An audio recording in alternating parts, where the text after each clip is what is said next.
హైదరాబాద్ వెళ్ళే రూట్లో architecture department లో ఇది ఆర్ సుబ్రహ్మణ్యం గారు బుద్ధులు చెప్పినట్టుగా ఆర్ సుబ్రహ్మణ్యం కాకుండా మనకి మల్లంపల్లి సోమశేఖర శర్మకి దక్కుతుంది. మీ వంశరాజుల ఒడియరాజుల వంశాలు వెలుగులోకి తెచ్చిన ఘనత మల్లంపల్లి సోమశేఖర శర్మ, శాసనాలను ఆర్ సుబ్రహ్మణ్యం గారు. తెలుగు సాహిత్యంలో మనకి ఏదో శాస్త్రంలో బిల్లు శాస్త్రి, పరబ్రహ్మ శాస్త్రి అని వాళ్ళకి దక్కుతుంది. వాళ్ళు చేసిన దాంట్లో ఎవరెవరు వచ్చారు, మళ్ళీ ఒంటిపుల, మల్లెపోయిన, సూర్య, భద్రుడ, తొమ్మిద, తురగదు, కుదుర, భయముతక, ముగుంపతక, గాజుముతక, ఇరుముతక, తమ్ముముతక, కోటకొండ, కిమ్మికండి. ఇది చాళుక్య రాజుల వంశం. ఇది రాజేంద్ర చాళుక్య వంశం, రాజు. తర్వాత మళ్ళీ కేంద్రమైన వంశంలో ఇది చాలా గొప్ప వంశం. ఇది కూడా అక్కడి నుంచి చూసినారు. మల్లెపుర, పల్లెపురు, తన్నీరు, పేటల, మక్కతల, గోపల, పందిపోటి, బెల్లంకొండ, సంపంగి, ఎన్నుముల, జరిపుత్రి. ఇది వీరి యొక్క వంశం యొక్క ఇంటి పేర్లు వేరే వాళ్ళకి. తర్వాత చోళ వంశంలో ఉన్నటువంటి ఉప్పుకొండ, జటపిట, గొడ్డంల, భక్తుల, మధుర, చంద్రగిరి, శివరాత్రి, తిరుపతి, తాళ్ళూరి, రేపన, కేతన, తిరుమలకొండ. ఇది కూడా వాళ్ళ ఇంటి పేర్లు ఉన్నాయి. అట్లాగే శ్రీనివాస వంశం వాళ్ళు వచ్చారు. ఇది అక్కడి నుంచి కూడా. ఆ శ్రీనివాస వంశంలో ఓర్చు, బుర్సు, దేనేళ్ళ, దేవేళ్ళ, దేవేంద్ర, మండి, పసుపులేటి, మంజరి. ఈ యొక్క వంశస్థులు రాజులు ఉన్నారు. అది మనకి ఒడియా రాజులో ఉన్నటువంటి దాంట్లో మలయ అనే ఒక రాజున్నారు. ఆయన మైసూరు మహారాజా కూడా ఒడియా రాజులకు సంబంధించింది. ఇది యథార్థం. చాలా మంది కాకుంటారు. ఆయన మైసూరు మహారాజా గారు ఒడిరాజు. ఇది మనకి స్పష్టంగా చెప్పబడింది. అలాగే సురాపతి వంశం వాళ్ళు వచ్చారు. వాళ్ళ ఇంటి పేర్లు ఏంటంటే మొగలిపూర, గంప, బంఠారు, మల్లెం, పల్లెపు, ముద్దంగల, దండుగల, పనంగుల, పూజారి. పూజారి అంటే పూర్వకాలంలో బ్రాహ్మణులు. మా బ్రాహ్మణులే కాకుండా వేరే రాజుల్లో కూడా భూముద్దంగాలని ఇక్కడ తెలంగాణలో ఉంటారు. ఆ పూజారి వంశస్థులు కూడా పూజలు, చిన్న చిన్న పూజలు చేయడం జరిగింది. ఇది వాస్తవం. ఇది మనకి తాళపత్ర గ్రంథాల్లో అది కూడా నేను ముందు వస్తున్నాను త్వరలో. అట్లా తరాంగుల, స్వామినేని, పూజనేని వీళ్ళు కూడా అక్కడి నుంచి వచ్చారు. అయితే కృష్ణదేవరాయల దండయాత్ర కంటే ముందే గజపతి వంశం 15-16 వంశము ఒడిశా చరిత్రలో సువర్ణ అధ్యాయంగా పరిగణించబడుతుంది. కళింగ రాజధానిగా మహానది కావేరీ నది నుంచి వీరి సామ్రాజ్యం విస్తరించి గజపతి రాజుల హిందూ మతాన్ని ఆదరించాడు. ముఖ్యంగా జగన్నాథుని భక్తులుగా వైష్ణవ, శైవ వారిని ఆదరించి మళ్ళీ జైన మందిరాలు కూడా వారు స్థాపించినట్టుగా మనకు చెప్పబడుతుంది. అది గంగవంశం. ఆ గంగవంశానికి చెందిన పూర్వం గంగవంశం ముఖ్యంగా చోళగంగ దేవుడు ఒడిశాను పాలించారు. అది 11వ శతాబ్దం వస్తుందండి. ఇప్పుడు ఈ ఒడిరాజులు ఇక్కడ చేసిన 11వ శతాబ్దంలోనే వీరు పరిపాలించారు. వీరి హయాంలోనే తర్వాత కోనార్క్ సూర్య దేవాలయాన్ని నిర్మించారు. ఇది అద్భుతమైన వాస్తు శిల్పానికి, శాసనాలకి పెట్టింది పేరు. ఇది శాసనాలు విష్ణుమోహన్ గారు పొద్దున వివరించారు. అయితే మనకి ఆధారాలతో సహా ఉన్నాయి. ఆ రాజవంశాల శాసనాల్లో ఒడిశా మ్యూజియంలో ఇప్పుడు ఇది 122 శాసనాలు చెప్పబడింది. కాకుండా 161 ఉంది. కానీ ఇంకా మట్టి దిబ్బల కింద ఉన్నాయి. చాలా దిబ్బల కింద ఎన్నో ఉన్నాయి. ఇప్పుడు మనకి ఆంధ్రలో కానీ తెలంగాణ లంకేవాణి దిబ్బ అని అంటారు. ఒంగోలు దగ్గర, మళ్ళీ తెనాలి గుంటూరు జిల్లా దగ్గర ఉన్నాయి. అవి ఇప్పుడు ఒడిరాజులో వేసినటువంటి దాంట్లో. అంతేకాకుండా కృష్ణదేవరాయల గజపతి వంశంలో చివరి రాజుల సమయంలో విజయనగర సామ్రాజ్యాధినేత కృష్ణదేవరాయలు ఒడిశాపై దండయాత్ర చేసి గజపతి రాజ్యాన్ని జయించారు అన్నారు. అది చరిత్రపరంగా కాదు. అట్లా ఈ సురాపతి వంశం వాళ్ళు, గోపన్న వంశం వాళ్ళు, మళ్ళీ రాజేంద్ర వంశం వాళ్ళు, చాళుక్య వంశం వాళ్ళు, దైవ వంశం వాళ్ళు, శ్రీనివాస వంశం వాళ్ళు, గంగ వంశం వాళ్ళు, ఈ 6 వంశాలు ఒడిశా నుంచి వచ్చినప్పటికీ వాళ్ళు పరిపాలించిన దాంట్లో చోళ వంశంలో కూడా పరిపాలించినట్టుగా మనకి ఆధారాలు ఉన్నాయి. అంతేకాకుండా మనకి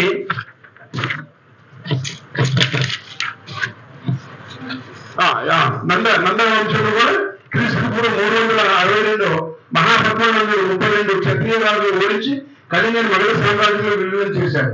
ఇది మనకి స్పష్టంగా చెప్తుంది. కాకుండా కృష్ణదేవరాయల గారు గజపతిలో ఉన్నప్పుడు ఆయన ఖడ్గాన్ని ఖడ్గం నామం ఉంది. ఆ ఖడ్గాన్ని పంపించినప్పుడు ఆ 16 మంది సైనికులను చంపి అది పంపిస్తారు మొత్తం ఎవరు ఈ రాజు వాడది. అప్పుడు కృష్ణదేవరాయలు ఆ తరలి తీసేస్తారు. అది మనకి చరిత్రపరంగా స్పష్టంగా తాళపత్ర గ్రంథంలో ఉంది. ఇది యోగాన లేదు రాజు రాజుని కొట్టి రాజస్యాన శోభిత రాజుని కొట్టి అని మనకి ఒడిశా రాజుల శాసనాల్లో చెప్పబడ్డాయి. అయితే మనకి దీనికి మూలం ఏంటి అంటే ఇప్పుడు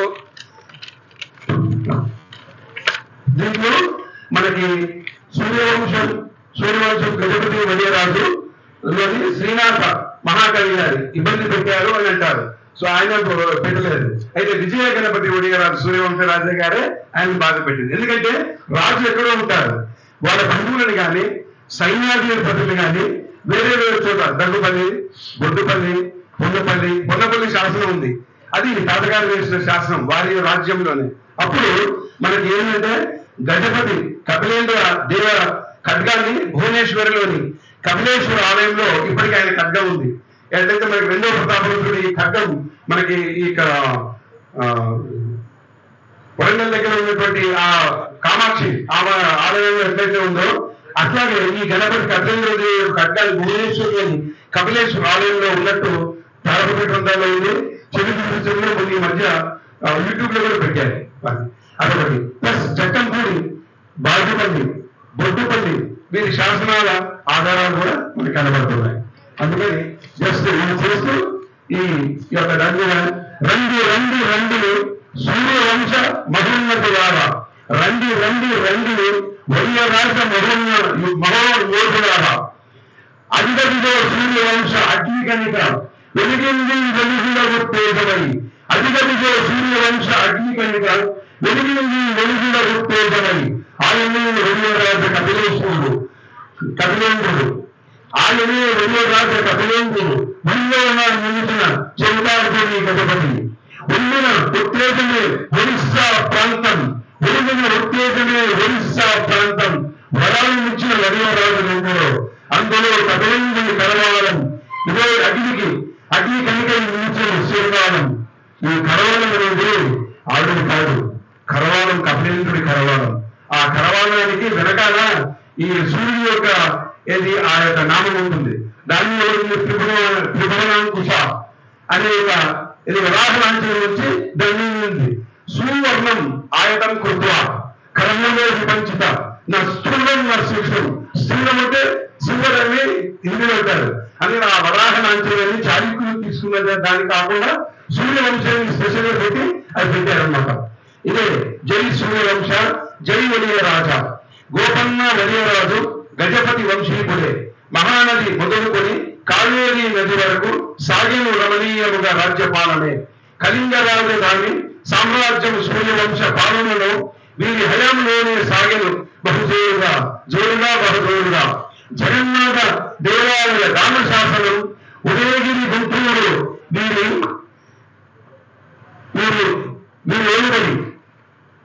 జగన్నాథ దేవాలయం దాన శాసనం ఉదయగిరి గుంటూరు వీరి అధియనం జై సూర్యవంశ వయ్యరాజ గజపతి వంశానికి మూలం గంగవల్లి రాజవంశమే నిర్మాటికి నిజం.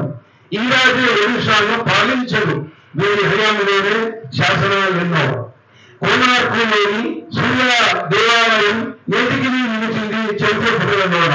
అదే తరతరాల యుద్ధాలు ఉద్యమాల పోరాటాలు పుడమిముద్ధాడిన వీరగల్లి సింహాలయం రక్తాన్ని చిందించి అసూరు రాజుల వీరులందరూ.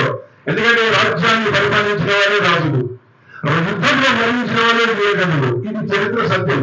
ప్రాచీన తాళపత్ర గ్రంథాలు కానీ శాసనాలు కానీ వివిధ తామ్ర శాసనాల్లో కానీ తంబ శాసనాల్లో కానీ భూతుల పత్రాల్లో కానీ భూతుల పత్రాల్లో కానీ జంతు చర్మాలపై రాసిన రాజుల చరిత్రలు కానీ ఈ వీరగల్లులే ముఖ్యం. ఆ వీరగల్లులకి ఉత్తేజాన్ని ఇచ్చి రాజ్యాధికారాన్ని ఇచ్చి వారి వంశాలను నిలబెట్టి వారి నిర్మూలన వరకు చేసింది వడియరాజు వంశం. ఇది యథార్థం. అట్లా ఈ రాజుల పాలనలో వెలిసిన ఆలయాలు ఎన్నో. బొట్టుపల్లిలో ఉన్న శ్రీనాథుని కలగ నుండి ఉన్నది ఈనాటికి చరిత్రగా. బొట్టుపల్లి అనేది మన గుంటూరు జిల్లాలో ఉంది. ఇప్పుడు పల్నాడు శివగా వెళ్ళిందని చెప్తున్నారు. అక్కడ శివాలయం ఉంది. ఆ శివాలయానికి వైష్ణవాలయానికి రెండింటికి భూదానం ఇచ్చారు ఆయన. ఇచ్చిన తర్వాత ఆ యొక్క శిస్తు ఇది మాకెందుకండి కవుల వంశీకులకు మా కులాలు ఎందుకు అప్పుడు ఆ కాలంలో తీసుకున్నారు. అట్లా శిస్తు కట్టలేక చేయడం వల్ల ఆ యొక్క కళ ఇప్పటికీ ఉన్నది. అధిక గురువు అదే కేతవాన వడియరాజు వంశం, సురాపతి వడియరాజు వంశం, గోపన్న వడియరాజు వంశం, చోళ శ్రీనివాస వడియరాజు వంశం, మలయ వడియరాజు ఈయనే మైసూరు మహారాజు, మలయ వడియరాజు వంశం మైసూరు రాజా, గణపతి వడియరాజు అధిగదిగో అదే, అధిగదిగో అదే, అధిగదిగో అదే సూర్యవంశ అగ్ని కనుక వెలిసి వెలుగులను తేజమై ఆయనే వడియరాజు కపిలేంద్రుడు, అందులో కపిలేంద్రుని కరవాలం ఇదే అగ్ని కనుక నిలిచిన చిరకాలం. ఇంకా చాలా ఉన్నాయి. ఇదేంటంటే మామూలుగా పాట కదా, కవితగా పాడలేను, మంచి పాటలు రాస్తున్నాను. 3 సినిమాలు కూడా రాయడం జరిగింది. వడియరాజుల వంశంలో నేను పాల్గొనడం, మా వంశానికి దక్కిన గౌరవం మీరు ఇచ్చారు కాబట్టి, మీరు ఇచ్చినటువంటి ఆ యొక్క గండపెట్టూరం కానీ, ఆ వజ్రమణి కానీ, వైక్రాంతమణిని ఇచ్చారు. అవి భద్రంగా దాచిపెట్టాం మేము. ప్రభుత్వాలు అడిగారు, ఇవ్వలేదు. అట్లా ప్రభుత్వాలు గౌరవం ఇచ్చారు. తెలంగాణ, ఆంధ్రప్రదేశ్ ప్రభుత్వం కానీ, తెలంగాణ ప్రభుత్వం కానీ. అట్లా ఆ వంశంలో పుట్టిన జన్మను ధన్యంగా భావిస్తూ చరిత్ర తెలియని కావ్యాలని మడుపతి నాగయ్య, బాణాల శరభయ్య, పిల్లమల్లి పాపనారాయణ, కంకంటి శివరాజు ఇలాంటి కవులు రాసినవి కూడా తాళపత్ర గ్రంథాలు దొరికాయి. కానీ ఈ వడియరాజు వంశావళి వాళ్ళు చేసిందేమో ఇది. అయితే మనకి ఈ శాసనాలు కొన్ని ఒక 80 సౌత్ ఇండియన్ ఇన్స్క్రిప్షన్ లో ప్రింట్ అయింది. ఆల్రెడీ 1957లోనే పెద్దవాళ్ళు ప్రింట్ చేశారు మన ఆర్కియాలజీ పురావస్తు శాఖలో. తర్వాత మళ్ళీ ఈ కృష్ణమోహన్ గారు కూడా చాలా కృషి చేస్తున్నారు. ఈ కృషి అంతటికి కారణం మా రాజు గారు. ఆయన ఆశీస్సులు నాకు ఎప్పుడు ఉండాలని కోరుకుంటూ, నా ఆశీస్సులు ఉండాలని ప్రతి ఒక్కరికి పేరు పేరున ముఖ్య సరస్వతి సహస్ర వాగ్మీ పని వాగ్మీ అగ్నియుడు శ్రీమాన్ ఆయురాలు గిరియ పద్మహస్తే సుగంధే వక్షస్థలే పుణ్యస్నానమాని ప్రమోదమాని అభిమన్యమాని పుత్రై పవిత్రై శ్రీవర్గతాం దీర్ఘమాయు వంశాభిస్తూ పుత్రపౌత్రాభిస్తూ మనోవాంఛాభిస్తూ నిరుక్త పదవి అలంకార ప్రాప్తి కదా. శుభం.